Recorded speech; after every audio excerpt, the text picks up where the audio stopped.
Juan Fantino Suriel, sus amigos más cercanos solamente le dicen Fantino, y así es que todos le llamamos. Él es el invitado en el día de hoy. Magistrado, hay una pregunta que se quedó en el aire antes de la pausa y yo le invito cortésmente que usted pase a dar respuesta sobre las hipotecas de las que conversamos en la pausa anterior. Muy bien. La hipoteca convencional, la hipoteca legal y la hipoteca judicial. Pero en sentido general, ¿qué es lo que es la hipoteca? Bien. La hipoteca es un derecho real. Real porque recae sobre una cosa. Sobre una cosa inmobiliaria. Inmobiliaria. Porque también, este real no tiene nada que ver con lo de verdadero. No. Real viene de cosa. De cosa, así es. Bien. La hipoteca, decíamos, es un derecho real. Los tratadistas clásicos, Ripper, Baudrillard-Cantinier, Josserand, Massot, lo definían como un derecho real accesorio. Accesorio porque no era en sí el derecho puro sobre la cosa, sino una garantía sobre la cosa. Me voy a explicar.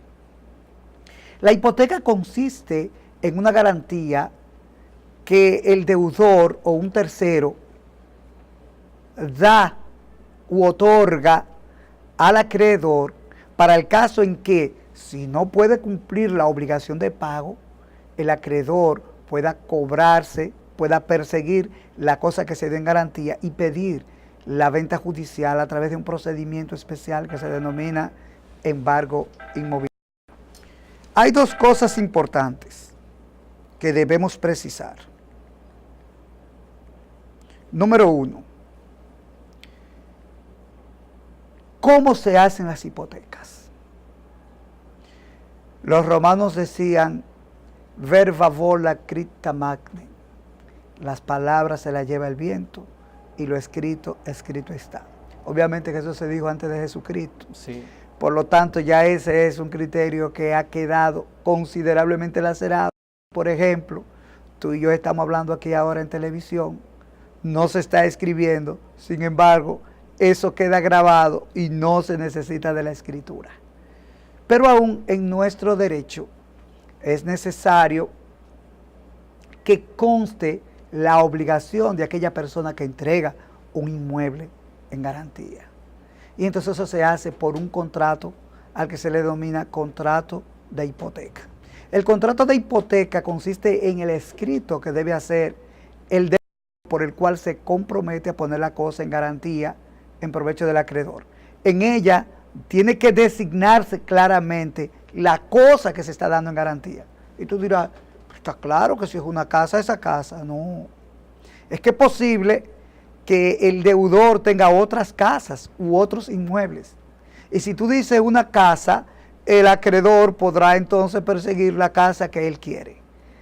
Entonces, la ley establece que tiene que describirse claramente el objeto, el inmueble que se está dando en garantía. A eso se le denomina como principio de especialidad de las hipotecas. Por lo tanto, si tú me señalaste claramente cuál es el inmueble que tú me estás dando en garantía, yo no puedo perseguir otro en el caso de que tú no me pagues. Yo debo perseguir aquel que tú me diste en el contrato de hipoteca. Eso ha generado un problema con relación a los denominados pagaré notarial. Porque cuando el pagaré notarial, para explicarle a las personas que no son abogados, es un acto auténtico que contiene obligación de pagar sumas de dinero. Un contrato de préstamo solo que se hace por la forma auténtica.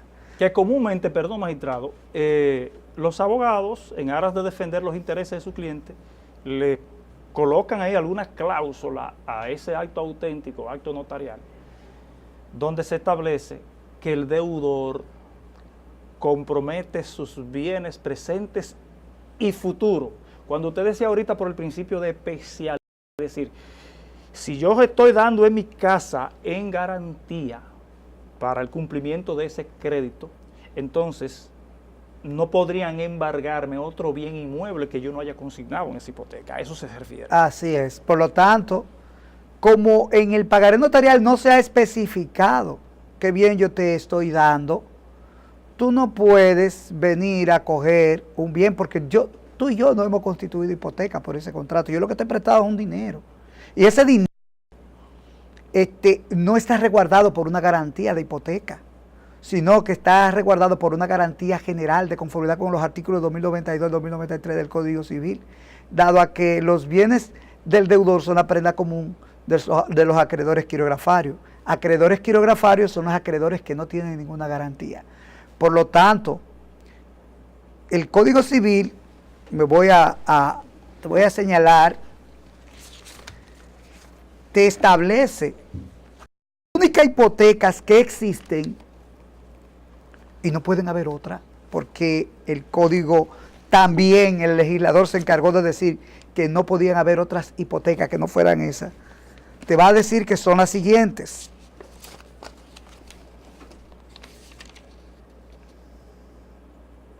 Te dice, no tiene lugar la hipoteca, sino en los casos y según las formas autorizadas por la ley. La hipoteca es o legal, o judicial, o convencional. Vamos a hacer una interpretación de este texto, del artículo 2117, dice, la hipoteca es, o, aquí el legislador está utilizando una copulativa disyuntiva, diciéndote que es o A, o B, o C, pero que no hay más. Por eso el legislador no te utiliza una copulativa conjuntiva, no te pone son esta y o cualquier otra. No, te dice son o legal, o judicial, o convencional. Por lo tanto, no existe otra forma de hipoteca que no sean esa que dice el legislador. Te dice más para abajo lo siguiente, en el artículo 2217, la hipoteca legal es aquella que deriva de la ley.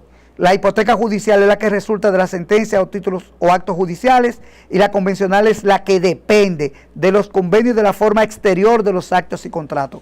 Por lo tanto, no es posible, conforme al Código Civil, que se genere otra hipoteca fuera de la voluntad del legislador. Por lo tanto, el pagaré notarial no genera hipoteca. Y ese es el criterio que se ha tenido en la Corte, a la que yo honrosamente, ellos me honran, ser parte de ella. Magistrado, entonces, ¿cómo es que se inscribe una hipoteca? Muy buena pregunta. Porque en principio se va al registrador de títulos, ¿verdad? Que sí, es donde realmente se registran los derechos de propiedad. Sí.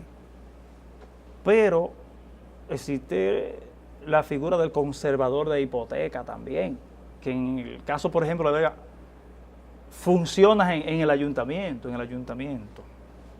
Para ambos casos, ¿qué debe hacer la gente?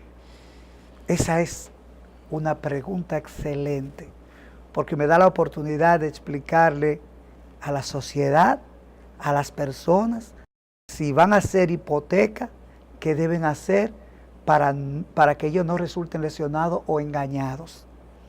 En nuestro derecho existen dos tipos de publicidad inmobiliaria.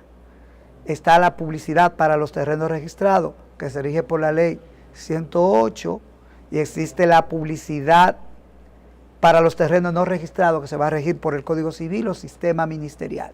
Al otro sistema lo vamos a llamar sistema torrent, al del terreno registrado 108.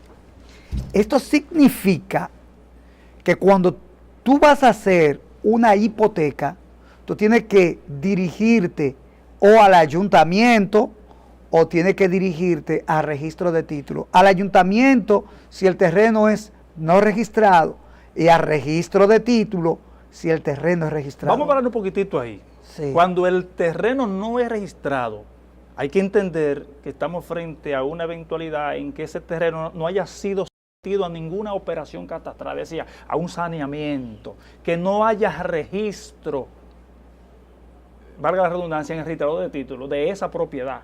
Así es. Para las personas que nos están escuchando, que no tenga título. Cuando dice no tiene título, esa tierra no tiene título. Sí, pero hay gente, magistrado, hay gente que aún no teniendo título, su propiedad está titulada a nombre de otro. Eso es un problema también, pero eso es fruto del desorden. No puede ser así. No puede ser posible que yo esté ocupando una tierra que es mía y que el título esté a nombre tuyo. Yo siempre he dicho y recomiendo que cuando usted compra una propiedad, usted tiene que hacerse traspasar esa propiedad a su nombre. Usted no puede seguir guardando ese acto de venta debajo de un colchón. Así es. Porque eso al fin y al cabo te puede causar un perjuicio. Así, la gente que incluso otro haya registrado la propiedad a su nombre, que no sea el tuyo. Hay una regla romana que dice prior tempore postio juri, primero en el tiempo, primero en el derecho. Tú puedes tener un acto de venta, tú lo hiciste hace 20 años, y si yo hago uno sobre esa misma propiedad a la que tú tienes ese acto, hoy y voy mañana y lo inscribo en el registrador de títulos, el propietario soy yo, no eres tú. Sí. Porque el primero en el tiempo es el primero que registra el derecho que está detentando. Así que hay que tener mucho cuidado. La gente a veces por ahorrarse 2 pesos, lo que hace es que se crea un litigio o que provoca un litigio que podría llevarle no tan solo a perder el dinero del litigio, a veces hasta el inmueble, hasta la propiedad misma de la cosa que está litigando. Ok, entonces volvemos al tema. ¿Voy al registro de título a inscribir mi hipoteca o voy al registro civil, al conservador de hipoteca, cuando hago una y otra cosa? Bien, déjame ponértelo en términos. Suponte que tú y yo queremos hacer un negocio. Yo te quiero prestar un dinero y yo te pido que para yo prestarte el dinero tú tienes que ponerme un inmueble en garantía. Tú dices que sí, que no tiene ningún problema. Para eso yo no puedo confiar únicamente en tu palabra, porque aunque se presume la buena fe en las convenciones, en la tierra del Señor hay de todo. Esta es una viña muy fecunda. Así es. En todos los órdenes. Hay personas que se pasan de listo. Entonces, lo primero que yo voy a hacer es decirle a Adolfo Gil, Adolfo, dame una copia del título, no el título, porque el título solo debe tenerlo el propietario hasta que no hagamos el negocio. Dame una copia del título que yo voy a ir al registro de título. Y si no está registrado, entonces dame una copia del contrato de venta para ir a conservaduría de hipoteca. Tú me das una fotocopia del documento tuyo. Entonces yo voy a ir a registro de título. Y allá voy a decirle a una de las muchachas que atienden a las personas que lleguen, que la finalidad por la que he ido es porque necesito un historial actualizado del estatus de ese terreno. Entonces, ella me va a decir que me siente, que me espere, o me va a decir que vuelva en otra fecha para ella darme todos los detalles sobre ese inmueble. Cuando yo vuelvo, en ese documento que se me va a dar, va a salir el historial de todos los graves o todas las cargas que puede tener ese inmueble.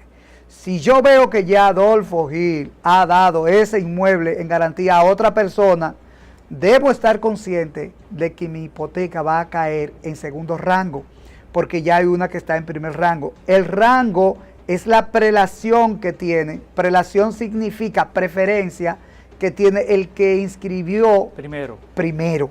Entonces, como yo voy a caer en segundo rango, entonces va a depender de mí, de si yo quiero o no inscribirla. Pero ya yo sé que habían 1 o 2 hipotecas primero que la mía. Así que, y yo le doy de consejo a las personas que cuando hayan 1, 2 o más hipotecas, a menos que no se trate de un inmueble que también va a ser un problema, un inmueble grande, no se meta a hacer esos negocios. Entonces, vengo donde Adolfo, le digo, Adolfo, hay un problema. Tú cogiste unos cuartos prestados con el título tuyo, mira la certificación que yo tengo, que tú le cogiste a fulano. Es posible entonces que Adolfo me diga, no, pero ya yo radié esa hipoteca. Radiar quiere decir que la pagué. Lo que pasa es que no ha salido la radiación. Mira la radiación. Y yo veo que efectivamente tú le debías a otra persona, pero que ya tú le pagaste. Entonces, con esa radiación, si no hay más, yo deposito, te voy a prestar el dinero. Entonces, lo que yo hago es que te presto el dinero y con el acto de hipoteca someto a la vez la radiación de la primera hipoteca y la inscripción en rango útil de la hipoteca mía. Y así yo voy a estar. Es muy importante, amigos que me está escuchando, que usted tenga conocimiento de esto que le estoy diciendo, porque es posible que usted se ahorre muchos insabores. Si usted antes de inscribir una hipoteca o de realizar la hipoteca misma, de prestar el dinero, usted no hace una investigación, investigue primero antes de prestar el dinero. Tenemos que hacer otra pausa, magistrado, pero le voy a dar una pregunta en el aire.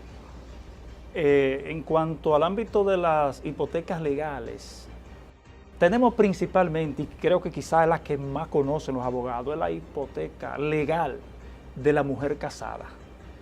Lo conoceremos en breve, después de esta pausa.